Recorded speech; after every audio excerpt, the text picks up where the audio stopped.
వాటి చర్చలో మనతో పాటు బీఆర్ఎస్ సీనియర్ నాయకులు దేవిప్రసాద్ గారు జాయిన్ అవుతున్నారు. అలాగే మనతో పాటు స్టూడియోలో ఉన్నారు రాజకీయ విశ్లేషకులు నిఖిల్ గారు. నమస్తే ఇద్దరికి కూడా నూతన సంవత్సర శుభాకాంక్షలు.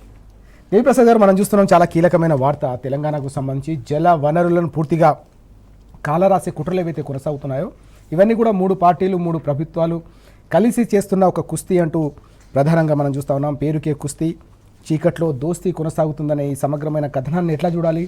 తెలంగాణ జలద్రోహానికి 3 పార్టీలు 3 ప్రభుత్వాలు కలిసి చేస్తున్న ఈ పన్నాగాలతో తెలంగాణకు పొంచి ఉన్న ప్రమాదాన్ని ఎట్లా అర్థం చేసుకోవాలి? గుడ్ మార్నింగ్ రాజు గారు. వీక్షకులకు అందరికీ నూతన సంవత్సర శుభాకాంక్షలు. అలాగే తెలంగాణ ప్రజలకు అందరికీ కూడా నూతన సంవత్సర శుభాకాంక్షలు. రాజుగారు, అంటే మనం చూస్తూ ఉన్నాం, అంటే గత 2 నెలలుగా జరుగుతున్నటువంటి జల వివాదానికి సంబంధించినటువంటి అంశం. కేసీఆర్ గారు 9.5 సంవత్సరాల పాలనలో నీటి హక్కుల్ని కాపాడుకోవడానికి వారు చేసినటువంటి అనేక ప్రయత్నాలు ఇలా ప్రజల కళ్ళ ముందున్నాయి. 2014లో అధికారంలోకి రాగానే గతంలో ఉన్నటువంటి పెండింగ్ ప్రాజెక్టులన్నీ కూడా, అంటే దశాబ్దాల కాలంగా ఎన్నడూ పెండింగ్ తప్ప రన్నింగ్ ప్రాజెక్టులుగా లేనటువంటి నేపథ్యంలో పెండింగ్ ప్రాజెక్టులన్నీ కూడా పూర్తి చేయాలని ఒక మిషన్ లాగా వారు నిర్ణయించుకొని 2015 నుంచే ఆ ప్రయత్నం ప్రారంభించి అనేక ఫలితాలు పొంది లక్షలాది ఎకరాలకు నీళ్ళు ఇచ్చినటువంటి ఒక గొప్ప అనుభవం తెలంగాణ ప్రజలకు. కానీ ఈరోజు చూస్తూ ఉన్నాం, 3 పార్టీలు పేరుకే కుస్తీ చీకట్లో దోస్తీ అన్నట్టు, ఒకవైపు ఆంధ్రప్రదేశ్, ఇంకొక వైపు బీజేపీ, ఇంకొక వైపు కాంగ్రెస్. ఈ 3 పార్టీలు 3 భిన్న పార్టీలు. ఒకటి తెలుగుదేశం, ఒకటి కాంగ్రెస్, ఒకటి భారతీయ జనతా. కానీ భిన్నత్వంలో ఏకత్వం అన్నట్టు ఈ ముగ్గురికి కూడా బీఆర్ఎస్ మీద దాడి అనేటువంటి విషయంలో ఒక ఏకాభిప్రాయం ఉందని మనకు చాలా స్పష్టంగా. బీఆర్ఎస్ మీద దాడి అంటే అల్టిమేట్గా తెలంగాణ ప్రజల మీద దాడి, తెలంగాణ అస్తిత్వం మీద దాడి, తెలంగాణ వనరుల మీద దాడి, తెలంగాణ ప్రాంత ప్రజలకు సంబంధించినటువంటి వనరుల మీద దాడిగా మనం అర్థం చేసుకోవాలి. ఇది ఒక్కటి ఏదో పార్టీకి సంబంధించినటువంటి వ్యవహారం కాదు ఇది. ఎందుకంటే ఇలా పాలమూరు రంగారెడ్డి ప్రాజెక్టుకు సంబంధించి ఇలా జరుగుతున్నటువంటి ఆ డిపిఆర్ విషయంలో కావచ్చు, హరీష్ రావు గారు నిన్న ప్రెస్ మీట్ పెట్టి చెప్పే వరకు కూడా ఈ ప్రభుత్వానికి సోయి లేదు అసలు ఏం జరుగుతున్నది.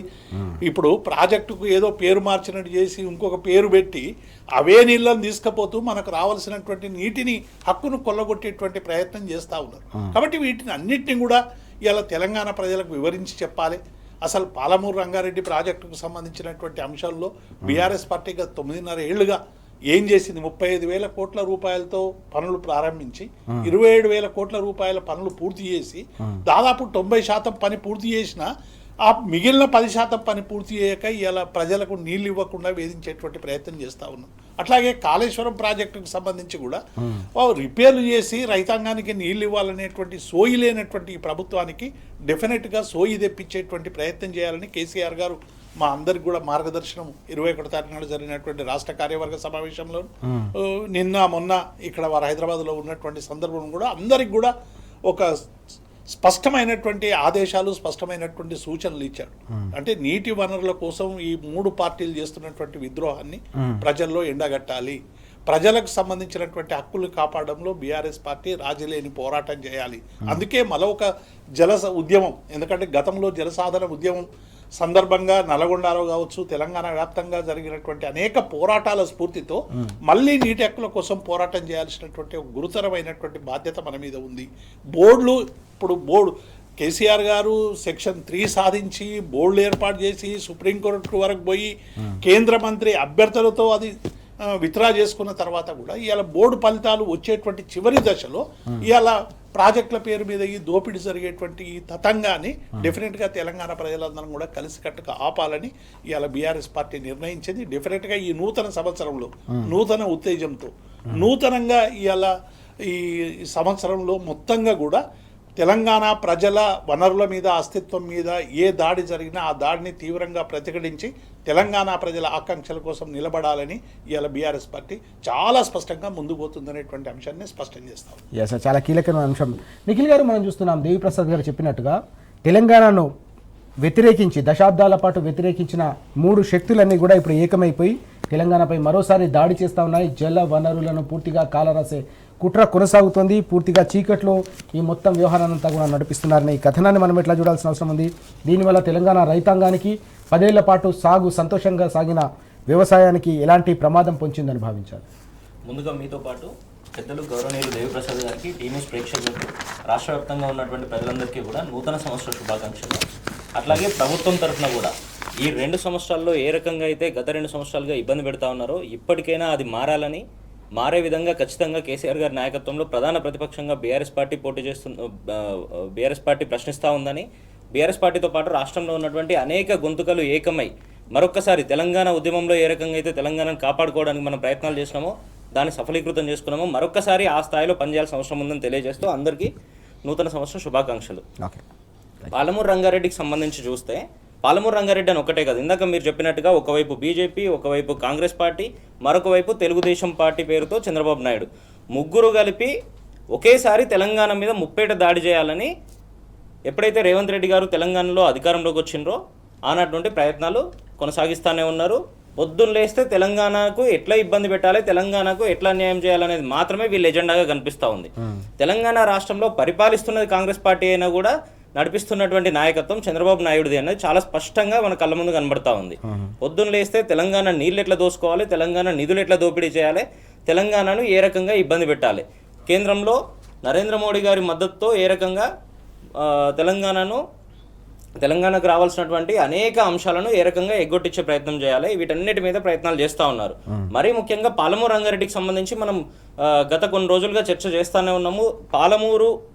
నేను పాలమూరు నుండి వచ్చిన పాలమూరు పులి బిడ్డను, నల్లమల బిడ్డను అని చెప్తున్న రేవంత్ రెడ్డి గారు అదే పాలమూరు రంగారెడ్డికి సంబంధించి గతంలో కేసీఆర్ గారు 90 టీఎంసీలకు సంబంధించి స్పష్టమైన అలొకేషన్ చేసి 27,000 ఎకరాలు ల్యాండ్ అక్విజిషన్ కూడా పూర్తి చేసి వాళ్ళందరికీ కంపెన్సేషన్ ఇచ్చి 27,000 కోట్ల రూపాయలు ప్రాజెక్టు మీద ఖర్చు చేసి దాదాపుగా 90% పనులు పూర్తి చేసిండ్రు.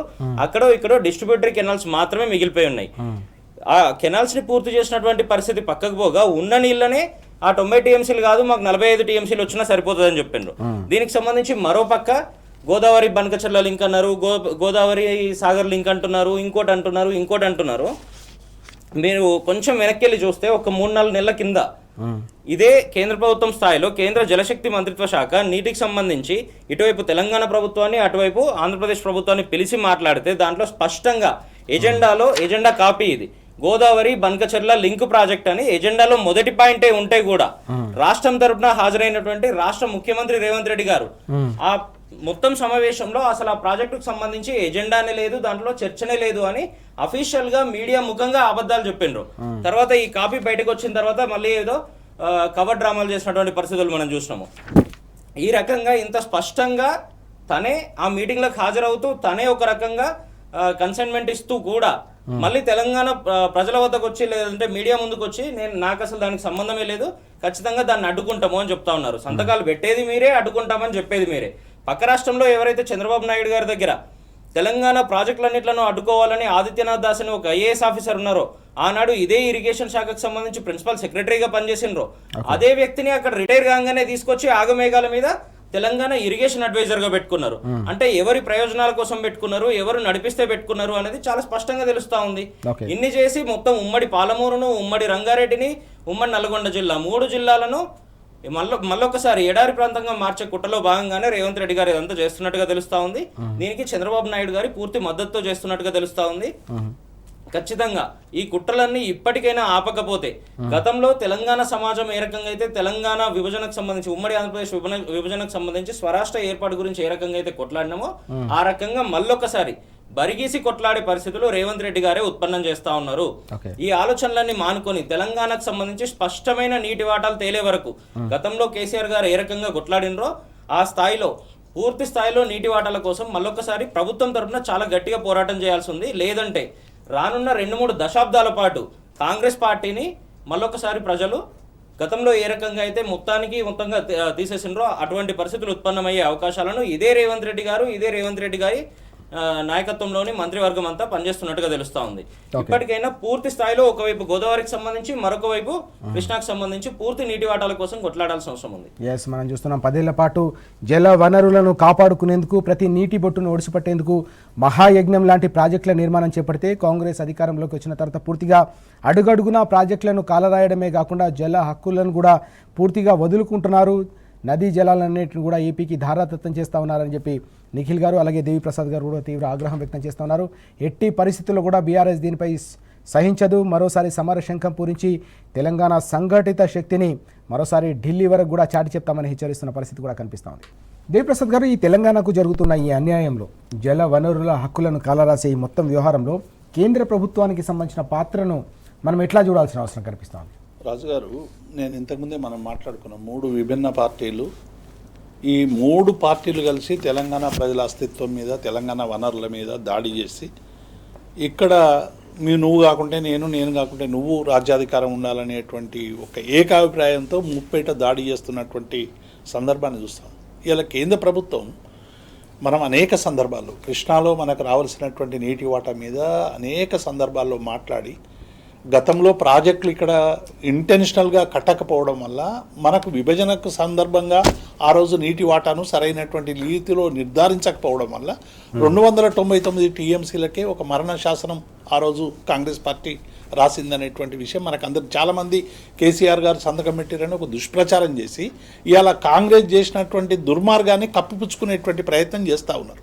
కాబట్టి ఇవాళ కేంద్రం మరి తెలంగాణ ప్రాంతానికి సంబంధించి ఇలా ఒక ప్రత్యేకమైనటువంటి బోర్డు అనుమతులు బోర్డుకు సంబంధించినటువంటి అలొకేషన్స్ రావాల్సినటువంటి అవసరం ఉంది. మన వాదనలన్నీ కూడా వినిపించడం సహేతుకమైనటువంటి వాదనలు క్యాచ్మెంట్ ఏరియాకి సంబంధించి కానీ, మన ప్రాజెక్టులు కానీ, ఈ ప్రాంత హక్కులకు సంబంధించి కానీ, ఇటువంటి సందర్భంలో డెఫినెట్గా మన వాటా పెరిగేటువంటి అవకాశం ఉన్నటువంటి నేపథ్యంలో ఇవాళ ఆంధ్రప్రదేశ్కు సంబంధించినటువంటి వాటికి కళ్ళు మూసుకొని 200 టీఎంసీను గోదావరి నుంచి తరలించడానికి మరి అనుమతి ఎట్లా ఇచ్చింది అనేటువంటి విషయం ఇవాళ చాలా స్పష్టం. ఎందుకంటే బాబు చేతిలో మోదీ ప్రభుత్వం ఉంది.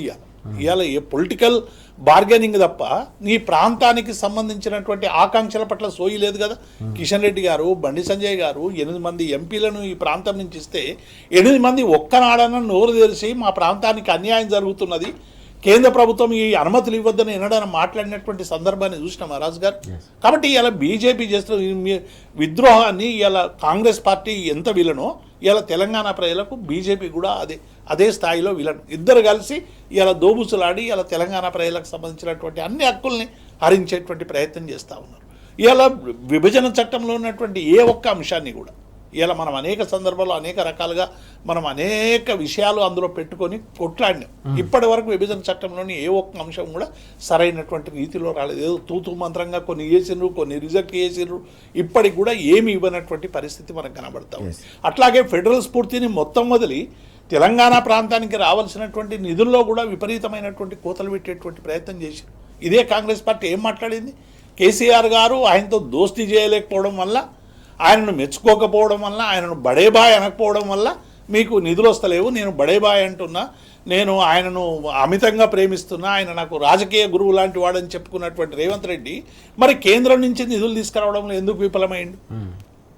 మరి నువ్వు అసెంబ్లీలోనేమో శాసనసభలో మనకి ఇచ్చింది కోడి గుడ్డు గాడిద గుడ్డు అని చెప్తావు, కానీ ఆచరణలో నువ్వు మోదీతో చేస్తున్నటువంటి దోస్తాని ఏంది? ఇవన్నీ కూడా తెలంగాణ ప్రజలు చూస్తున్నారు. ఇవాళ విభజన చట్టంలో అటువంటి అంశాలు కావచ్చు, ఇది కావచ్చు, ఇవాళ అన్ని చట్టాలు, ఇవాళ Mahatma Gandhi rural employment guarantee స్కీమ్ను మార్చేటువంటి ప్రయత్నం చేస్తుంది. అన్నిట్లలో సడక్ యోజనలో కావచ్చు, మీరు అన్నిట్లలో కూడా రాష్ట్రాల వాటా వేస్తుంది. ఒక్కనాడన్న రేవంత్ రెడ్డి మాట్లాడాలి, మా వాటా తగ్గిస్తారు, ఇలా ఉంటావు, నువ్వు 2 ఏళ్ళు అయితే పోతావు. తెలంగాణ ప్రజల మీద భారం కదా రాజుగారు ఇదంతా కూడా.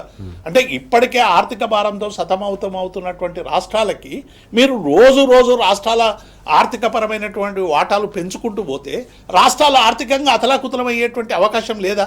ఇలా మొత్తం కేంద్రం పెత్తనం చేసుకొని ఇలా రాష్ట్రాల మీద మీరు ఒక నిర్బంధం లాంటి ఒక ఆర్థికపరమైనటువంటి దిగ్బంధాన్ని చేసి రాష్ట్రాలను చేతుల్లో ఉంచుకోవడానికి చేస్తున్నటువంటి ప్రయత్నం కదా.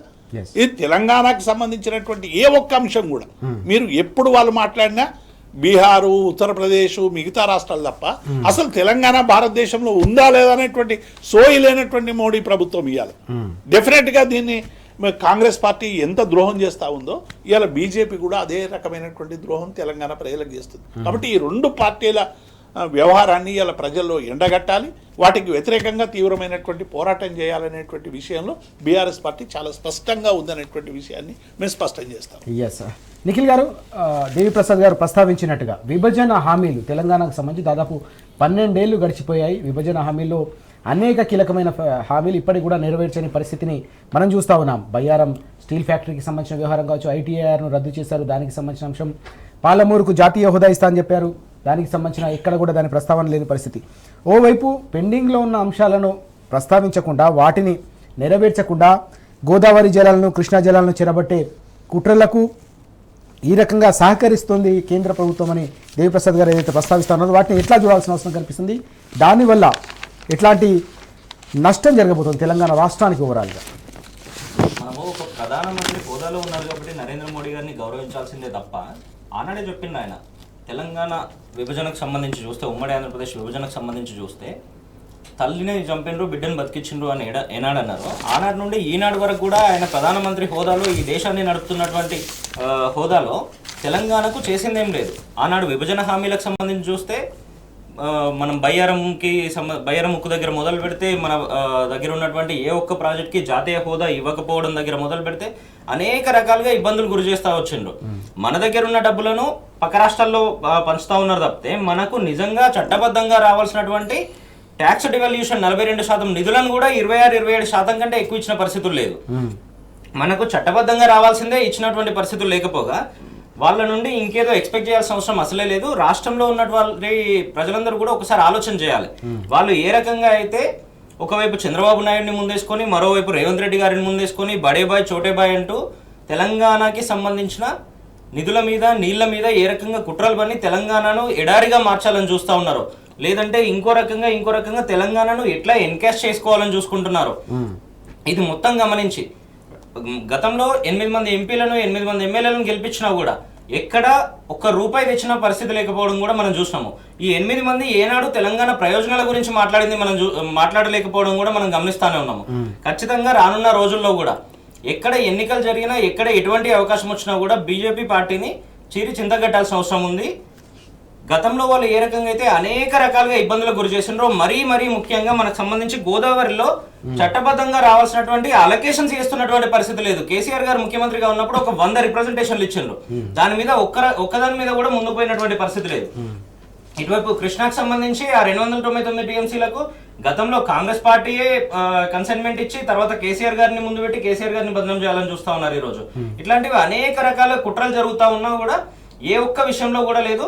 కానీ గతంలో వీళ్ళు చేసిన గారి మీద కోపం ఉన్నప్పటికీ కేసీఆర్ గారు తీసుకున్నటువంటి అనేక సంక్షేమ కార్యక్రమాలను, అనేక సంక్షేమ పథకాలను పేర్లు మార్చుకొని, అంటే ఇదే పేరు ఉంటే కేసీఆర్ గారికి ఎక్కడ పేరు వస్తుందో అని చెప్పి, మీరు ఎగ్జాంపుల్ కి చూస్తే మన దగ్గర రైతు బంధు ఉంది, ఫసల్ బీమా యోజన అని చెప్పి భారతదేశం మొత్తం అమలు చేసిండ్రు. ఆ రకంగా మీరు మిషన్ భగీరథను చూస్తే హర్ ఘర్ జల్ అన్నారు. ఇట్లా అనేక పథకాలను తీసుకుపోయి వాళ్ళు దేశవ్యాప్తంగా అమలు చేసుకున్నారు. కానీ తెలంగాణకు రిటర్న్ లో వాళ్ళు ఇచ్చింది ఏం లేదు. మన దగ్గర ఉన్న నీళ్లను దోసుకుపోతా ఉన్నారు, పక్క రాష్ట్రాలకు కట్టబెడతా ఉన్నారు. మనకు రావాల్సినటువంటి ప్రాజెక్టులను మనకు ప్రైవేట్ కంపెనీలు ఏమైనా వస్తే కూడా నయాన్నో భయాన్నో వాళ్ళని పక్క రాష్ట్రాలకు తరలిస్తున్నటువంటి పరిస్థితులు కూడా మనం చూస్తా ఉన్నాం. ఫాక్స్కాన్ కానీ ఇంకోటి కానీ నిన్న మొన్న బాంబేకి పంపిండ్రు, ఆ తర్వాత పరిస్థితులు చూసినాము.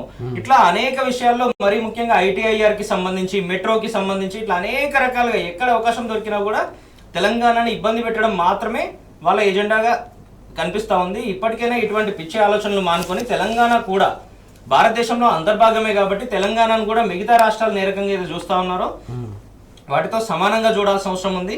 ఇక్కడ చోటేబాయ్ బడేబాయ్ అని ఇప్పుడు కాంగ్రెస్ పార్టీ తరఫున ముఖ్యమంత్రిగా ఉన్నా కూడా ఆయన నిజానికి భారతీయ జనతా పార్టీ ముఖ్యమంత్రిగానే పనిచేస్తా ఉన్నారు. కాబట్టి ఆ రకంగానైనా తెలంగాణకు రావాల్సినటువంటి నిధుల విషయంలో పూర్తి స్థాయిలో సహకరించాల్సిన అవసరం ఉంది. మనం చూస్తా ఉన్నాం, పూర్తిగా విభజన హామీలను నెరవేర్చకుండా ఈ రకంగా తెలంగాణ జల వనరులను కొల్లగొట్టే కుట్రలకు కేంద్ర ప్రభుత్వం కూడా సహకరించడం అత్యంత దారుణమైన విషయం అని చెప్పేసి నిఖిల్ గారు, అలాగే దేవిప్రసాద్ గారు కూడా తీవ్రమైన అభ్యంతరం వ్యక్తం చేస్తున్న పరిస్థితి కనిపిస్తుంది. తెలంగాణ సమాజం వీటన్నిటినీ కూడా గమనిస్తోంది. గతంలో దశాబ్దాల పాటు తెలంగాణ ఏర్పాటును వ్యతిరేకించారు. చివరికి తెలంగాణ ఏర్పడిన తర్వాత ఈ రకంగా జల వనరుల హక్కులను పూర్తిగా కాలరాయడంపై తప్పకుండా తెలంగాణ సమాజం తప్పకుండా గుణపాఠం చెప్తుందని చెప్పి హెచ్చరిస్తున్న పరిస్థితి కూడా కనిపిస్తూ ఉంది. దేవిప్రసాద్ గారు, మరొక కీలకమైన అంశం, పాలమూరు రంగారెడ్డి ప్రాజెక్టును ప్రతిష్టాత్మకంగా చేపట్టి కేసీఆర్ గారు దాదాపు 90-95% పనులను పూర్తి చేసిన పరిస్థితి. ఇప్పుడు కాంగ్రెస్ అధికారంలోకి వచ్చిన తర్వాత పూర్తిగా ఆ ప్రాజెక్టు పరిధిలో నుంచి రంగారెడ్డి జిల్లానే తొలగిస్తుందనే మరో అంశం కూడా కనిపిస్తుంది. పాలమూరు కకావికలం అంటూ ఎట్లా చూడాల్సిన అవసరం ఉంది? గతంలోనే వాస్తవానికి సమైక్య రాష్ట్రంలో అత్యంత ఎక్కువగా నష్టపోయిన జిల్లాలో పాలమూరు ఒకటి, రంగారెడ్డిలో కూడా పూర్తిగా వ్యవసాయ యోగ్యానికి సంబంధించిన పూర్తిగా సాగునీటి వసతి లేక ఇబ్బందులు పడ్డ పరిస్థితి. ఇప్పుడు ఈ రకంగా చేయడం వల్ల రంగారెడ్డి జిల్లా రైతులకు కావచ్చు, రంగారెడ్డి కావచ్చు, పొడిచి ఉన్న నష్టాన్ని ఎట్లా చూడాలి? అంటే ఇప్పుడు తెలంగాణ రాష్ట్రంలో ఉన్నటువంటి అన్ని జిల్లాలకి ఒక్కొక్క జిల్లాకి 1,00,000 ఎకరాలు ఇవ్వాలని కేసీఆర్ గారు అన్ని జిల్లాల మీద సమప్రాధాన్యాన్ని ఇస్తూ ఎక్కడెక్కడ ప్రాజెక్టులకు ఎట్లా నీళ్ళు ఇవ్వాలనేది ఒక అద్భుతమైనటువంటి నిరంతర ప్రక్రియతో వారు అనేక ప్రాజెక్టులకు సంబంధించినటువంటి డిజైన్ చేశారు. ఇవాళ పాలమూరు రంగారెడ్డికి సంబంధించి 90 టీఎంసీలతో దాన్ని చేయాల్సినటువంటి పరిస్థితి, ఇంకా వచ్చేటువంటి వాటిలో కూడా ట్యాగ్ చేయడానికి అవసరమైనటువంటి ఎత్తును పెంచుకోవాలండి. మీరు ఉదాహరణకు చూస్తే మల్లన్న సాగర్ 50 టీఎంసీల నిర్మాణం చేసుకున్నాం. 50 టీఎంసీల నిర్మాణం అనేటువంటిది ఇప్పుడే ప్రస్తుతం 50 టీఎంసీల నీటి వినియోగం ఇప్పుడు తెలంగాణలో ప్రస్తుతం అవసరం లేదు. అయినప్పటికీ కూడా భవిష్యత్ అవసరాలను దృష్టిలో పెట్టుకొని కేసీఆర్ గారు రేపు భవిష్యత్తులో మనం ప్రాజెక్టులు కట్టడం అనేటువంటిది ఒక ఇబ్బందికరమైనటువంటి పరిణామం, ల్యాండ్ ఎక్విజిషన్ మిగతా సమస్యలు చాలా తీవ్రంగా వస్తాయి, అప్పటి ప్రభుత్వాలు చెయ్యలేరు అని కేసీఆర్ గారు ఒక సుదీర్ఘమైనటువంటి లాంగ్ విజన్తో ప్రాజెక్టుల నిర్మాణం చేశారు. ఇవాళ వీళ్ళు ఏం చేస్తారు, 90 టీఎంసీల నుంచి 45 టీఎంసీలు తీసి పడేసారు. ఒక టీఎంసీకి 10,000 ఎకరాలు రాజుగారు, అంటే 45 టీఎంసీలు తీసేస్తే 4.5 లక్షల ఎకరాలకు సంబంధించినటువంటి కోత పెట్టారు ఆయకట్టు. ఇందులో రంగారెడ్డికి సంబంధించినటువంటి మొత్తం ఆయకట్టు అంతా కూడా తీసేసి అది కేవలం పాలమూరుకు మాత్రమే పరిమితం చేసి ఇంకేం చెప్తారు కొత్తగా, మేము కాళేశ్వరం నుంచి 3 లక్షల ఎకరాలు మేము ప్రాణహిత నుంచి ఇస్తాం దీనికి అని చెప్తున్నారు. అసలు మీరు ఇవాళ కాళేశ్వరం అనేది ఒక వేస్ట్ ప్రాజెక్టు, దానివల్ల ఉపయోగమే లేదు, అది అనవసరంగా కట్టినరు అని రకరకాలుగా దుష్ప్రచారం చేసి లక్షల కోట్లు వేస్ట్ అయిందని చెప్తున్నటువంటి ప్రాజెక్టులో దాని కింద ఉన్నటువంటి ప్రాజెక్టు నుంచి హైదరాబాద్కు నీళ్లు తెచ్చేటువంటి టెండర్లు పెట్టి ప్రయత్నం చేసి హైదరాబాద్ నీళ్ళు ఇచ్చే ప్రయత్నం ఒకవైపు చేస్తున్నారు, కొండపోచమ్మ సాగర్ నుంచి మల్లన్న సాగర్ నుంచి. రెండో వైపు ఇవాళ ప్రాణహిత నుంచి మేము 3 లక్షల ఎకరాలు ఇస్తామని చెప్పి కబుర్లు చెప్పేటువంటి ప్రయత్నం చేస్తాం. అంటే రంగారెడ్డి జిల్లా ప్రజలకి మరొక రూపంలో మోసం చేసేటువంటి ఒక గొప్ప ప్రయత్నం జరుగుతూ ఉంది. దీన్ని ఎదిరించాలి. అందుకే కేసీఆర్ గారు ఏమన్నారు, డెఫినెట్గా నీటికి సంబంధించినటువంటి సోయి లేని ప్రభుత్వానికి సోయి తెప్పించాల్సినటువంటి అవసరం ఉంది. ఆ రోజు 90 టీఎంసీలతో 12.5 లక్షల ఎకరాలకు చేస్తే ఇలా 4.5 లక్షలు తీసేసారు, అందులోంచి తీసేసి మొత్తంగా కూడా మళ్ళీ ఆయకట్టు ప్రజలను ఇబ్బంది పెట్టేటువంటి ప్రయత్నం చేస్తూ ఉన్నారు. కాబట్టి ఇప్పటికైనా కాంగ్రెస్ ప్రభుత్వం చేయాల్సిందేంది, రంగారెడ్డి జిల్లా ప్రజాప్రతినిధులంతా కూడా ఆలోచించాల్సిందేంది, ఇవాళ రంగారెడ్డి జిల్లాకు నీటి వనరులు లేవు. అందుకే పాలమూరు రంగారెడ్డి నుంచి కొంత ట్యాగ్ చేయడం, అట్లాగే కాళేశ్వరం నుంచి కొంత ట్యాగ్ చేయడం, మొత్తంగా గోదావరి కృష్ణా నుంచి రంగారెడ్డి జిల్లాను సస్యశ్యామలం చేయాలని కేసీఆర్ గారు ఆలోచనతో అనేక ప్రపోజల్స్ పెట్టారు. ఇవాళ మొత్తంగా కూడా 3 లక్షలు తీసేసి రంగారెడ్డి జిల్లాను మరో ఎడారిగా మార్చేటువంటి ప్రయత్నం చేస్తున్నారు అనేటువంటి విషయం వాస్తవం. డెఫినెట్గా దీని మీద ఒక జలసాధన ఉద్యమం నల్గొండలో ఎట్లా జరిగిందో రంగారెడ్డిలో కూడా అట్లే రావాల్సినటువంటి అవసరం ఉంది. రంగారెడ్డి జిల్లాలో ఈ కేవలం పరిశ్రమలు తప్ప వ్యవసాయానికి సంబంధించినటువంటి అభివృద్ధి లేదు. ఇవాళ కేసీఆర్ గారు చాలా రకరకాల ప్రయత్నాలు చేసినప్పటికీ కూడా ఇంకా అవి సఫలీకృతం కాలేదు. కాబట్టి ఈ 2 ప్రాజెక్టుల ద్వారా వచ్చేటువంటి నీటిని అడ్డుకునేటువంటి ప్రయత్నం ఇలా కాంగ్రెస్ పార్టీ చేస్తూ ఉంది. ఈ మోసాన్ని ఇప్పటికైనా గ్రహించాలని మేము విజ్ఞప్తి చేస్తాం. ఎస్, నిఖిల్ గారు, దేవిప్రసాద్ గారు ప్రస్తావించినట్టుగా వాస్తవానికి గతంలో సమైక్య రాష్ట్రంలో ఉన్నప్పుడు ప్రాణహిత చేవెళ్ళ అంటూ ఒక ప్రాజెక్టును తెరపైకి తీసుకొచ్చిన 10 ఏళ్ల పాటు కాంగ్రెస్ ఇటు రాష్ట్రంలో కేంద్రంలో అధికారంలో ఉన్న ఆ ప్రాజెక్టు పూర్తి స్థాయిలో ముందుకు సాగని సందర్భాన్ని మనం చూసాం. ఇప్పుడు ఏకంగా పాలమూరు రంగారెడ్డి ప్రాజెక్టు నుంచి ఈ లిఫ్ట్ ఇరిగేషన్ నుంచి రంగారెడ్డిని పూర్తిగా మినహాయిస్తున్నారనే ఈ కథనాన్ని ఎట్లా అర్థం చేసుకోవాలి? దీనివల్ల రైతాంగానికి, పాలమూరు జిల్లాతో పాటు రంగారెడ్డి రైతాంగానికి జరిగే నష్టాన్ని ఎట్లా అంచనా వేయాలి? అయితే నీటి మీద సోయి లేకుండా కేవలం నోట్ల కట్టల మీద, బ్యాగుల మీద మాత్రమే సోయి ఉంటే జరిగే పరిస్థితులు ఇట్లానే ఉంటాయి. వాళ్ళే చెప్తారు, గోదావరికి సంబంధించి కాళేశ్వరం ప్రాజెక్టు కేసీఆర్ గారు ఏదైతే అద్భుతంగా నిర్మాణం చేసినారో ఆ కాళేశ్వరం మొత్తం కొట్టుకుపోయిందని చెప్తారు. వాళ్ళే కొబ్బరికాయలు కొడతారు, అదే కొండపోచమ్మ సాగర్ నుండి, అదే మల్లన్న సాగర్ నుండి గంధమల్లకు నీళ్లు తీసుకుపోవడానికి వాళ్ళే కొబ్బరికాయలు కొడతారు. హైదరాబాద్కి సంబంధించి ఇదే రంగారెడ్డి ప్రాంతంలో ఉన్నటువంటి హిమాయత్ సాగర్కి, ఉస్మాన్ సాగర్కి నీళ్లు తీసుకురావడానికి వాళ్ళే పైప్ లైన్లు వేయాలని చూస్తూ ఉంటారు. ఈరోజు అదే కాళేశ్వరం నుండి మళ్ళీ వాళ్ళే చెప్తా ఉంటారు, కాళేశ్వరం మొత్తం కొట్టుకుపోయింది, కేసీఆర్ గారే 1,00,000 కోట్లు తిన్నారని చెప్తా ఉంటారు. సరే, చెప్పిండ్రు ప్రజలకి ఈరోజు నిజాలైంది, నీళ్లు నిజంగా ఎక్కడి నుంచి వస్తున్నాయనే విషయాలు చాలా స్పష్టంగా తెలుస్తూనే ఉన్నాయి. అది పక్కన పెట్టి ఈరోజు పాలమూరు రంగారెడ్డికి సంబంధించి దాదాపుగా పనులు మొత్తం పూర్తి చేసిన ప్రాజెక్టుకు సంబంధించి కూడా ఉమ్మడి రంగారెడ్డికి సంబంధించి మొత్తం కోత పెట్టాలని చూస్తూ ఉన్నారు.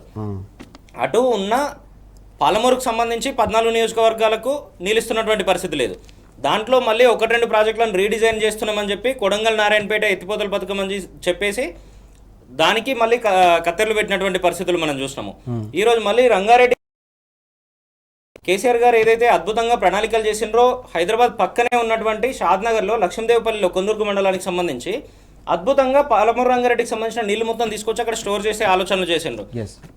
దాని ద్వారా ఉమ్మడి రంగారెడ్డిలో ఉన్నటువంటి అన్ని నియోజకవర్గాలకు నీటి సప్లై చేసే విధంగా ఆలోచనలు చేసిండ్రు. ఈరోజు దాన్ని మొత్తం పక్కన పెడుతూ మళ్ళీ ప్రాణహిత అని చెప్తా ఉన్నారు. వీళ్ళు 10 సంవత్సరాలు ఇందాక మీరు అన్నట్టుగా కేంద్రంలో వాళ్ళే ఉన్నారు, ఇటు రాష్ట్రంలో వాళ్ళే ఉన్నారు.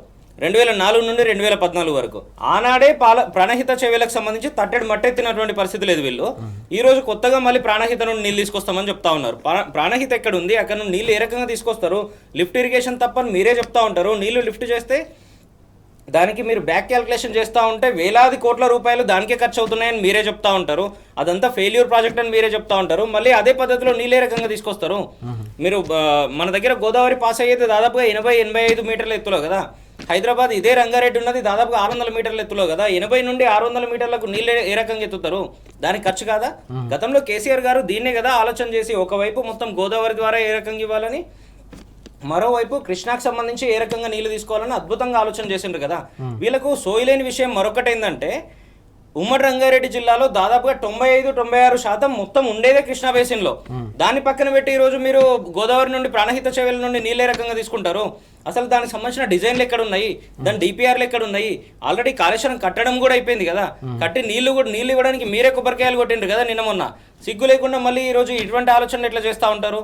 ఈ పిచ్చి ఆలోచనలన్నీ మానుకొని పాలమూరుకు సంబంధించి ఏదైతే మనకు స్పష్టమైన అలొకేషన్ ఉందో పాలమూరు రంగారెడ్డికి సంబంధించి, దాని ద్వారానే ఇటువైపు రంగారెడ్డి జిల్లాకు, మరొక వైపు పాలమూరు జిల్లాకు, అటువైపు నల్గొండకు సంబంధించి కొన్ని ప్రాంతాలకు పూర్తి స్థాయిలో గతంలో కేసీఆర్ గారు ఏదైతే ఆలోచనతో, ఏదైతే చిత్తశుద్ధితో ప్రతి అసెంబ్లీ నియోజకవర్గానికి 1,00,000 ఎకరాలకు సాగునీరు అందించాలని సంకల్పం తీసుకున్నారో దాన్ని ముందుకు తీసుకుపోయే విధంగా వీళ్ళు ఆలోచన చేసి ఈ నీళ్ళు అందించాల్సిన అవసరం ఉంది.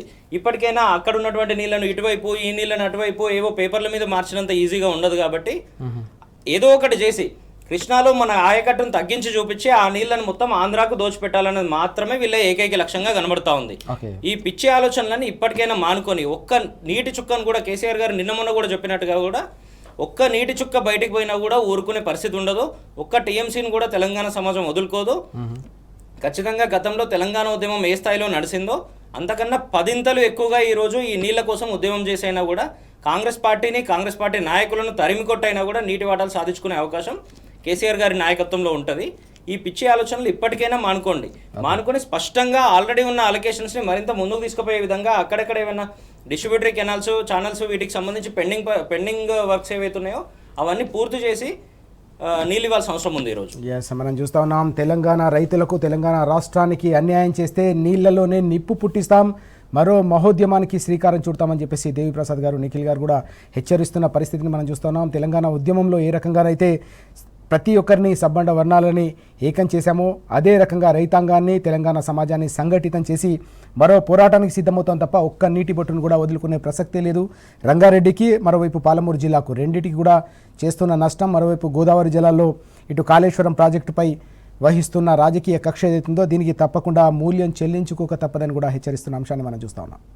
దేవిప్రసాద్ గారు, మరొక ఓవైపు రైతన్నలను ఏ రకంగా దగా చేస్తుందో ఇప్పటివరకు మనం చర్చించాం. నేతన్నలకు కూడా పూర్తిగా ప్రభుత్వం ధోకా చేస్తుందనే మరో అంశం నిన్న సిరిసిల్లలో కేటీఆర్ గారు పర్యటించిన సందర్భంలో వెలుగు చూస్తున్న వాస్తవాలు మనం చూస్తున్నాం. గతంలో బీఆర్ఎస్ ప్రభుత్వం వర్కర్ టు ఓనర్ అనే ఒక కార్యక్రమాన్ని చేపట్టి చేనేత కార్మికులను కూడా ఓనర్లుగా తీర్చిదిద్దే ఒక మహాసంకల్పాన్ని శ్రీకారం చుడితే దాదాపు 400 కోట్లు ఖర్చు చేస్తే దాన్ని పూర్తిగా పడవ పెట్టి ప్రాజెక్టులతో పాటు ఇప్పుడు పరిశ్రమలు కావచ్చు ఇట్లాంటి వాటిని కూడా పక్కన పెడుతున్నారనే అంశం ఎట్లా చూడాలి దీన్ని? దాదాపు ఒకవేళ ప్రభుత్వం స్పందించకపోతే 10,000 మందితో మహాధర్నా చేస్తామని కూడా కేటీఆర్ గారు అల్టిమేటం జారీ చేశారు. రాజుగారు, సిరిసిల్ల అంటేనే మనకు గుర్తొచ్చేది చేనేత కార్మికుల ఆత్మహత్యలు, కల్లోలిత ప్రాంతం.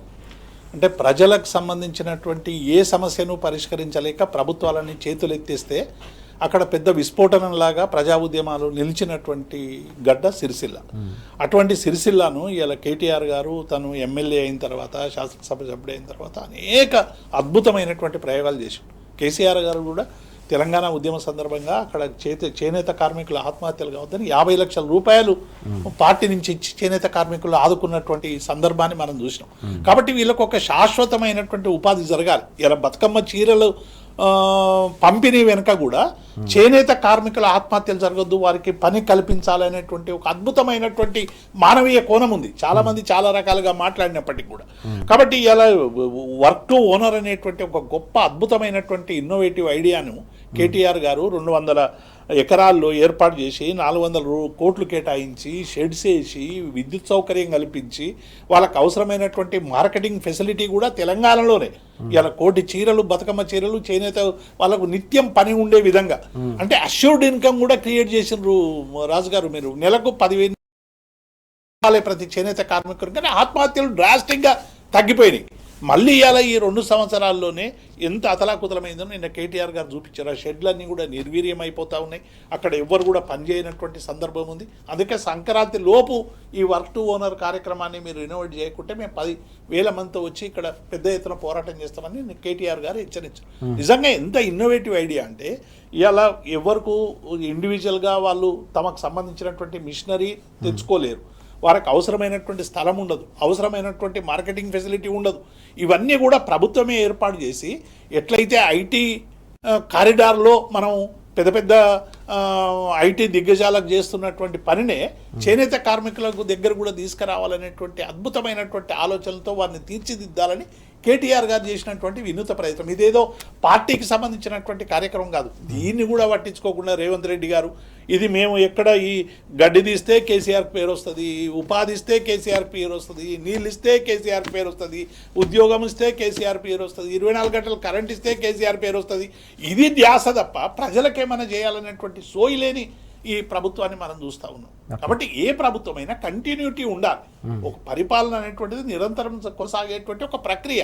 గత ప్రభుత్వం కంటే ఇంకా మెరుగైనటువంటి సాంకేతిక పరిజ్ఞానాన్ని వినియోగించుకొని ప్రజల జీవన విధానాలు మార్చే విధంగా ప్రభుత్వాలు పనిచేయాలి తప్ప గత ప్రభుత్వం ఇది చేసింది కాబట్టి దాన్ని మొత్తం 10 అంతస్తుల బిల్డింగుల కొట్టి నేను ఒక అంతస్తు నా పేరు మీద కడతా అనేటువంటి దుర్మార్గమైనటువంటి సంస్కృతికి ఇలా తెలంగాణ ప్రజలు పెట్టే విధంగా మన గ్రామ పంచాయతీ ఎన్నికల్లో ఎంతో సాహసోపేతంగా పనిచేసి అన్ని ప్రతికూలతల మధ్య కూడా ఈ ప్రభుత్వానికి ఒక పెట్టే విధంగా ప్రజలు మార్చుకో, ఇంకా 2 ఏళ్లలో నువ్వు మార్చుకోలేదు కాబట్టి ఈ చెంపదెబ్బ కొడుతున్నాము, రేపు ఇంకా భవిష్యత్తులో 3 ఏళ్లలో నీ విధానాలు మార్చుకోకుంటే 2 చెంపలు వాయిస్తామని చెప్పి మన గ్రామ పంచాయతీ ఎన్నికల్లో ప్రజలు తీర్పిచ్చారు.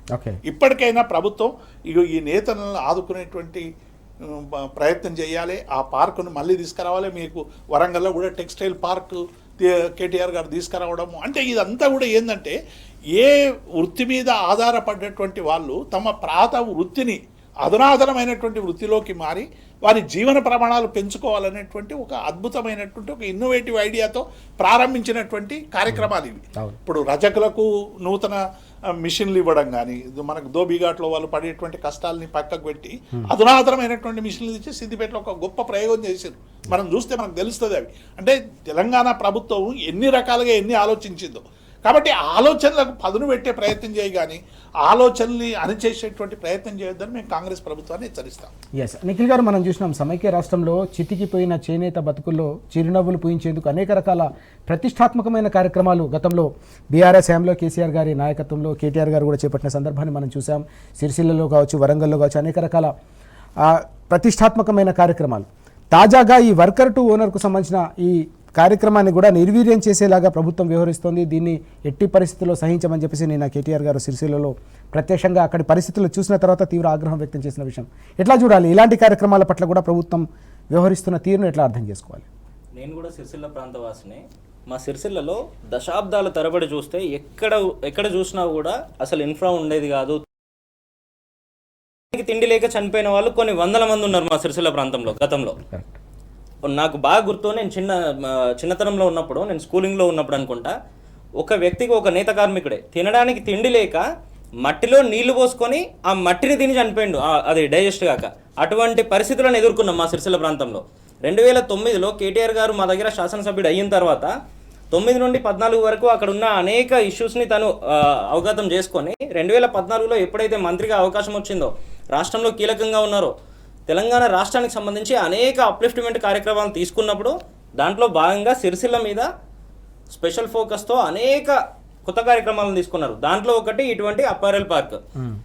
సిరిసిల్ల పట్టణానికి ఆనుకొని ఉన్నట్టుగా ఉండే ఈ పార్క్కి సంబంధించి దాదాపు ఒక 200 ఎకరాలు ల్యాండ్ పూలింగ్ చేసి ఒక 400 కోట్లు దాంట్లో ఖర్చు పెట్టి ఎక్కడికక్కడ ఇన్ఫ్రా క్రియేట్ చేసి అద్భుతంగా తీర్చిదిద్దిండ్రు దాని ముఖ్యమైన ఉద్దేశం ఏంటంటే మా దగ్గర 2 వర్గాలు కీలకంగా ఉంటాయి. ఒకటి బీడీ కార్మికులు, 2 నేత కార్మికులు. వీళ్ళు జీవితకాలం మొత్తం కార్మికులుగానే ఉండకూడదు, వీళ్ళు వర్కర్లుగా ఉండకూడదు, వర్కర్ నుండి ఓనర్గా మారాలి అన్న గొప్ప సంకల్పాన్ని తీసుకొని దాన్ని దాదాపుగా ముందుకు తీసుకుపోయే ఆలోచనలు చేసిండ్రు. కొన్ని విషయాల్లో సక్సెస్ కూడా అయినటువంటి పరిస్థితులు మనం చూసినాము. అక్కడి నుండి మొదలు పెడితే మనము ఈ రోజు ఈ 2 సంవత్సరాలకు సంబంధించి చూస్తే కనీసం అటువైపు ఒక ప్రభుత్వ అధికారి బోర్డు ఒక ఇనిషియేషన్ తీసుకోరు. ఆ రోడ్లు మొత్తం ఎక్కడికక్కడ పాడైపోయినటువంటి పరిస్థితులు, ఆ బిల్డింగ్లు మొత్తం ఎక్కడికక్కడ పాడైపోయినటువంటి పరిస్థితులు. ఈ నిన్న కేటీఆర్ గారు చెప్పినట్టుగా తొండలు గుడ్లు పెట్టడానికి మాత్రమే పనిచేస్తున్నాయి ఈ రోజు ఆ బిల్డింగ్లన్నీ.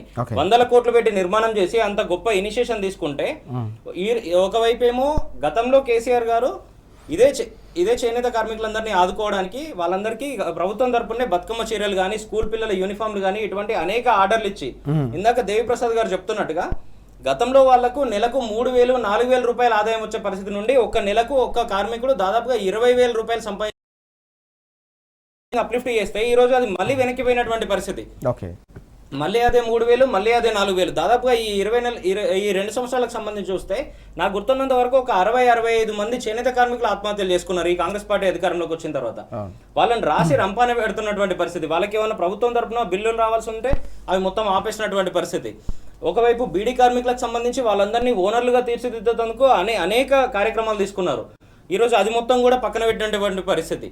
నిన్న కేటీఆర్ గారు చెప్పినట్టుగా రానున్న 15-20 రోజుల్లో కనుక ప్రభుత్వం దీని మీద ఇనిషియేషన్ తీసుకొని ఇమ్మీడియట్గా గతంలో ఏ ఉద్దేశంతో అయితే దాన్ని కొనసాగించాలని అప్లిఫ్ట్ చేయాలని అనుకున్నారో దాని మీద ఇమ్మీడియట్గా నిర్ణయం తీసుకోకపోతే ఖచ్చితంగా 10,000 అని కేటీఆర్ గారు చెప్పిండ్రు. కానీ ఒక్క పిలుపునిస్తే చాలు దాదాపు 40-50 వేల మంది అక్కడికి వచ్చే పరిస్థితి ఉంటుంది. ఆ రకంగా ప్రభుత్వాన్ని స్తంభింపజేసైనా కూడా దాన్ని సాధించే పరిస్థితులు ఏర్పడతాయి. సిరిసిల్లలో గతంగా ఏ రకంగా అయితే అప్లిఫ్ట్మెంట్ కొనసాగిందో, అభివృద్ధి అంతా ముందుకు పోయిందో దాన్ని మరింత గొప్పగా చేసి పేరు తెచ్చుకోవాలి. కానీ కేటీఆర్ గారి మీద కోపంతోనో, ఇంకొకరి మీద కోపంతోనో, లేదంటే వాళ్ళు డైవర్ట్ చేయాలనే ఉద్దేశంతోనో అక్కడ ఉన్నటువంటి ప్రాజెక్టులన్నింటిలను, పనులన్నింటిలను, అక్కడ ఉన్నటువంటి అనేక కార్యక్రమాలను ఇంటెన్షనల్గా డైవర్ట్ చేస్తూ ఉన్నారు. ఇప్పటికైనా ఇటువంటి పిచ్చి ఆలోచనలన్నీ మానుకొని గతంలో ఉన్నటువంటి అభివృద్ధిని మరింత గొప్పగా కొనసాగించే ప్రయత్నాలు చేయాలి. మరింత గొప్పగా పేరు తెచ్చుకునే ఆలోచనలు చేయండి. మీరు ఎన్ని చేసినా కూడా అక్కడి ప్రజలు మొత్తం కేటీఆర్ గారు వెంబడే ఉన్నారు. మీరు దాదాపుగా గత 15-20 సంవత్సరాల నుండి చూస్తూ ఉన్నారు. 100% మా సిరిసిల్ల ప్రాంతాన్ని గొప్పగా తీర్చిదిద్దిన నాయకుడు కేటీఆర్ గారు కాబట్టే ఈరోజు తనంతా తపన పడుతూ ఉన్నారు. భవిష్యత్తులో కూడా అనేక కార్యక్రమాలు ఇట్లాంటివి జరుగుతూనే ఉంటాయి. మీరు ఈ మరొక 2 సంవత్సరాల్లో మీ పాలన, మీ టైం పీరియడ్ కూడా అయిపోతుంది. కాబట్టి ఆ తర్వాత అయినా మీరు చేయకపోయినా 100% అదే అప్పారెల్ పార్క్ను మరింత గొప్పగా తీర్చిదిద్ది రాష్ట్రం మొత్తంలోనే ఒక ఐకానిక్ ప్లేస్గా ఉండే విధంగా ఏ రకంగా చేయాలనో అన్ని ప్రణాళికలు మొత్తం సిద్ధం చేసిండ్రు. ఇమ్మీడియట్గా కేటీఆర్ గారు చెప్పినట్టుగా రానున్న 10-15 రోజుల్లో ఈ దాని మొత్తాన్ని కూడా ముందుకు తీసుకుపోయే ఆలోచనలు చేయాలి. రీఓపెన్ చేసి దాంట్లో గతంలో ఎవరెవరినైతే షార్ట్ లిస్ట్ చేసి అక్కడ ఉన్నటువంటి వర్కర్లందరినీ షార్ట్ లిస్ట్ చేసిండ్రో దాన్ని మీరు ప్రాపర్గా ముందుకు తీసుకుపోయే ఆలోచన చేయాల్సిన అవసరం ఉంది. చేనేత రంగాన్ని కూడా పూర్తిగా సంక్షోభంలోకి నెట్టే ప్రయత్నాలు జరుగుతున్నాయనే అంశాన్ని నిఖిల్ గారు అలాగే దేవిప్రసాద్ గారు కూడా ప్రస్తావిస్తూ ఉన్నారు. పూర్తిగా 10 ఏళ్ల పాటు చేనేత రంగాన్ని పూర్తిగా కష్టాల కడలి నుంచి గట్టెక్కించి వారి జీవితాల్లో వెలుగులు నింపితే మళ్ళీ వారి కోసం చేపట్టిన ప్రతి కార్యక్రమాన్ని కూడా నిర్వీర్యం చేస్తూ ఉన్నారు. బతుకమ్మ చీరలను పూర్తిగా నిలుపుదల చేసిన పరిస్థితి. దీంతో పాటుగా వర్కర్ టు ఓనర్ అంటూ ఇలాంటి ఒక ఇన్నోవేటివ్ ప్రోగ్రామ్స్ కావచ్చు, ప్రతిష్టాత్మకంగా చేపట్టిన కార్యక్రమాలను కూడా నిర్వీర్యం చేయడం అనేది పూర్తిగా రాజకీయ కక్ష సాధింపులో భాగంగానే జరుగుతుంది. కాబట్టి వీటిని సహించం. ఇప్పటికైనా ప్రభుత్వం తన వైఖరిని మార్చుకోవాలని సూచిస్తున్న సందర్భాన్ని కూడా మనం చూస్తూ ఉన్నాం. దేవిప్రసాద్ గారు, చాలా కీలకమైన మరో అంశం రైతాంగానికి సంబంధించి గతంలో 10 ఏళ్ల పాటు వ్యవసాయం అనేది సంతోషంగా తెలంగాణలో సాగిన పరిస్థితి. దానికి ప్రధానంగా కీలకమైన పాత్ర పోషించింది పెట్టుబడి సాయానికి సంబంధించిన అంశం. ఇందులో గతంలో అందించిన పెట్టుబడి సాయాన్ని సీజన్ వారీగా కూడా ఎగ్గొడుతున్నారనే అంశాన్ని ఇటీవలగా మనం చూసాం. తాజాగా కూడా ఇప్పుడు మరోసారి దీన్ని తాత్సారం చేసే రకంగా రకరకాల ఆంక్షలు తెరపైకి తీసుకొస్తున్నారనే విషయం కూడా కనిపిస్తుంది. ఎట్లా చూడాలి రైతు బంధు, రైతు భరోసా విషయంలో ప్రభుత్వం అనుసరిస్తున్న వైఖరి? ఇప్పుడు రాజుగారు అంటే ఏ పథకం పెట్టినా కేసీఆర్ గారు ఏదో ఉత్తగా పంచాలనో లేకుంటే ఏమో చేయాలని పెట్టలేదు. దాని వెనుక ఒక బాధ, ఆర్తి తెలంగాణ ప్రజల కష్టం, తెలంగాణ ప్రజల కన్నీళ్లు అనేటువంటి కోణం దాగి ఉందనేటువంటి విషయం వీళ్ళకి తెలియదు కాంగ్రెస్ వాళ్ళకు. అసలు తెలంగాణలో రైతులందరూ కూడా సంక్షోభంలోకి పోయిపోయి ఆత్మహత్యలు ఎక్కువైపోయి నీళ్లు రాక కరెంట్ లేక ఆత్మహత్యలు చేసుకొని మొత్తంగా కూడా ఈ వ్యవసాయం పాడుగాననేటువంటి ఒక స్థితికి దిగజారినటువంటి నేపథ్యం నుండి ఇలా వ్యవసాయాన్ని పండగ మార్చడానికి కేసీఆర్ తీసుకున్నటువంటి వినూత ప్రక్రియలో భాగం ప్రభుత్వ వ్యవస్థగా రైతుకు అవసరాలకు ఉపయోగపడాలి.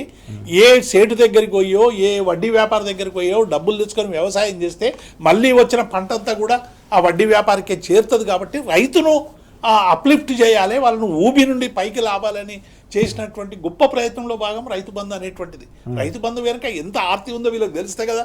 రైతు బంధు అనగానే ఏదో డబ్బులు వస్తే తీసుకోవడం కాదు. రైతు బంధు రావడం వల్ల గ్రామీణ ఆర్థిక వ్యవస్థలో ఏం మార్పులు వచ్చినాయి అనేటువంటిది అనేక మంది సర్వే చేసి చెప్పారు. కాబట్టి ఈ రైతు భరోసా ఎన్నికల భరోసాగా మారిపోయింది రాజుగారు. ఎన్నికలు ఉన్నప్పుడు డబ్బులు ఇస్తాం, ఎన్నికలు లేకుంటే డబ్బు ఇయ్యం. మోడీ కూడా అదే చేస్తున్నాడు కదా. బీహార్లో మన మహిళలకు డబ్బులు ఇచ్చి ఎట్లయితే ఎన్నికల్లో గెలిచేటువంటి ప్రయత్నం చేసిండో ఈయన కూడా చోటబాయి మోడీ బడాబాయి ఇద్దరు కలిసి చేస్తున్నటువంటి కుట్ర. ఇప్పటికీ 5 సార్లు రావాల్సినటువంటి రైతు భరోసాను ఎగ్గొట్టిరు, 3 సార్లు ఎగ్గొట్టిరు, 2 సార్లు నామమాత్రంగా వేసారు. పైగా నిన్నటి నుంచి మెసేజ్లు వస్తూ ఉన్నాయి రాష్ట్ర వ్యాప్తంగా కూడా, మీరు మళ్ళీ నమోదు చేసుకోండి. 11 సార్లు రైతు బంధు వచ్చిన రైతు మీకు రైతు బంధు లేదు అని ఇవి ఇవ్వడం వల్ల రైతుల ఆందోళన కాదా? మీరు నమోదు చేసుకోవాలంటే మళ్ళీ ఏఓ దగ్గరికి పోవాలి, మళ్ళీ పైరవీలు చేయాలి, మళ్ళీ వాళ్ళకు యాప్లో ఫీడ్ చేయాలి. అంటే రైతు బంధులో కోత పెట్టడానికి ప్రభుత్వం తీసుకుని వస్తున్నటువంటి దొంగ నాటకం ఈ మెసేజ్లు. అంటే 11 సార్లు రైతు బంధు ఇచ్చినాక ఇప్పుడు రైతు బంధుకు మీరు నమోదు చేసుకోవాలనేటువంటి కారణం ఏంటి? ప్రభుత్వం చెప్పాలి కదా. ఇప్పుడు నిజంగానే ధరణి, భూభారతి మీరు ఏది తెచ్చినా కూడా ఎవరైనా వ్యవసాయ భూమి అమ్మినా వెంటనే మొటెక్షన్ అయిపోతుంది, వీళ్ళ నుంచి వాళ్ళకి చేంజ్ అయిపోతుంది. ఎక్కడ కూడా అట్లా మిస్యూజ్ అయ్యేటువంటి అవకాశమే లేదు. కాబట్టి ఎగ్గొట్టడానికి, రైతు భరోసా ఎగ్గొట్టడానికి, రైతు భరోసాలో కోత పెట్టడానికి, రైతు భరోసాలో డబ్బులు వేయకుండా చేయడానికి, రైతుల్ని మోసం చేయడానికి, రైతుల్ని ఏడిపించడానికి, వ్యవసాయాన్ని కుదేలు చేయడానికి చేస్తున్నటువంటి కుట్రలో భాగమే కాంగ్రెస్ పార్టీ చేస్తున్నటువంటి కొత్త ఎత్తుగడ. అంటే రైతు భరోసా వలన, కేసీఆర్ వల్ల మేము బాగుపడమని రైతు రోజు జ్ఞాపకం చేసుకుంటున్నటువంటి సందర్భంలో ఆ జ్ఞాపకాన్ని తుడిచేయాలని, ఆ జ్ఞాపకంని పలకకుండా చేయాలని చేసేటువంటి కుట్రలో భాగం తప్ప నువ్వు 15,000 ఇస్తామన్నావు కదా, మేనిఫెస్టోలో పెట్టినావు కదా, ఇప్పటి వరకు 15,000 ఇచ్చినావా? 12,000 మధ్యంతరంగా ఒకటి తీసుకొచ్చి 12,000 పెట్టి అది కూడా కొంతమందికి ఇచ్చి 4 ఎకరాలకి లిమిట్ చేసి క్లోజ్ చేసేసినావు. మమ్మల్ని ఎంత బదనాం చేసారు? సముద్రాలకు ఇస్తుర్రు, నదులకు ఇస్తుర్రు, గుట్టలకు ఇస్తుర్రు, కొండలకు ఇస్తుర్రని. మళ్ళీ ఎన్ని సముద్రాలున్నాయి, ఎన్ని గుట్టలున్నాయి, ఎన్ని కొండలున్నాయి, ఎంతమంది భూబకాసాలు ఉన్నారు ప్రకటించవచ్చు కదా. కాబట్టి ఇదంతా కూడా ఏంటంటే ఎన్నికల్లో గెలవడం చేసి అధికారంలోకి వచ్చిన తర్వాత నిజాలు తెలిసి అలా బెంబేలు ఎత్తిపోతున్నటువంటి పరిస్థితి చాలా స్పష్టంగా కనబడతా ఉంది. రైతు భరోసా ఇప్పుడు వెంటనే ఇప్పుడు దుక్కులు దుమ్తా ఉన్నారు, నార్మల్ వేస్తూ ఉన్నారు. కాబట్టి ఇప్పుడు వెంటనే ఇవ్వాలని మేము ప్రభుత్వాన్ని డిమాండ్ చేస్తా ఉన్నాం. ఈ మెసేజ్లు వలన రైతుల్లో ఆందోళన కలుగుతుంది. ప్రభుత్వం వెంటనే రైతులకు భరోసా ఇచ్చే విధంగా వెంటనే ప్రకటించాలని కోరుతాం. ఎస్ నిఖిల్ గారు, రైతు బంధు అంటే నాటి నాడు పడేది. గతంలో 10 ఏళ్ల పాటు కావచ్చు, తెలంగాణ ఏర్పడిన తర్వాత ఈ పథకం ప్రారంభించిన తర్వాత ఎప్పుడు రైతుకు అవసరం, వ్యవసాయ సీజన్ ఎప్పుడు ప్రారంభమవుతుందో అప్పుడు పడేది. ఇప్పుడు ఓట్ల నాడు కూడా రావట్లేదు, దానికి కూడా రకరకాల ఆంక్షలు పెడుతున్నారనే అంశాన్ని దేవిప్రసాద్ గారు ప్రస్తావించిన అంశాన్ని మనం ఎట్లా చూడాలి? గతంలో కేసీఆర్ గారు ఆలోచన చేసిందేమో రైతు దుక్కి దున్నక ముందే ఆ డబ్బులు రైతుకి ఇస్తే దాని ద్వారా పెట్టుబడికి సంబంధించిన యూరియానో ఇంకోటో దానికి సంబంధించిన అవసరాలన్నీ తీర్చుకుంటాడు రైతు. ప్రభుత్వం తరపునే పెట్టుబడి అందించాలని ఒక గొప్ప ఆలోచన చేసిండ్రు. రైతులు దుక్కి దున్నడానికి ముందే వాళ్ళ అకౌంట్లో ఎటువంటి పైరవీలు లేకుండా, ఎవరిని కలిసే అవకాశం లేకుండా, ఎవరికి 4 రూపాయలు ఇవ్వాల్సిన అవసరం లేకుండా డైరెక్ట్గా వాళ్ళ అకౌంట్లోనే పడే విధంగా కేసీఆర్ గారు బ్రహ్మాండమైన ఏర్పాట్లు చేసిండ్రు. దాన్ని భారతదేశం మొత్తం కాపీ కొట్టినటువంటి పరిస్థితులు మనం చూసినాము. ఇందాక మనం మాట్లాడుకున్నట్టుగా కేంద్ర ప్రభుత్వం భారతదేశ స్థాయిలో దాన్ని అమలు చేస్తూ దాన్ని ఫసల్ బీమా యోజన అనే పేరుతో భారతదేశంలో అందరికీ ఏ రకంగా ఇస్తున్నారో మనం చూసినాము.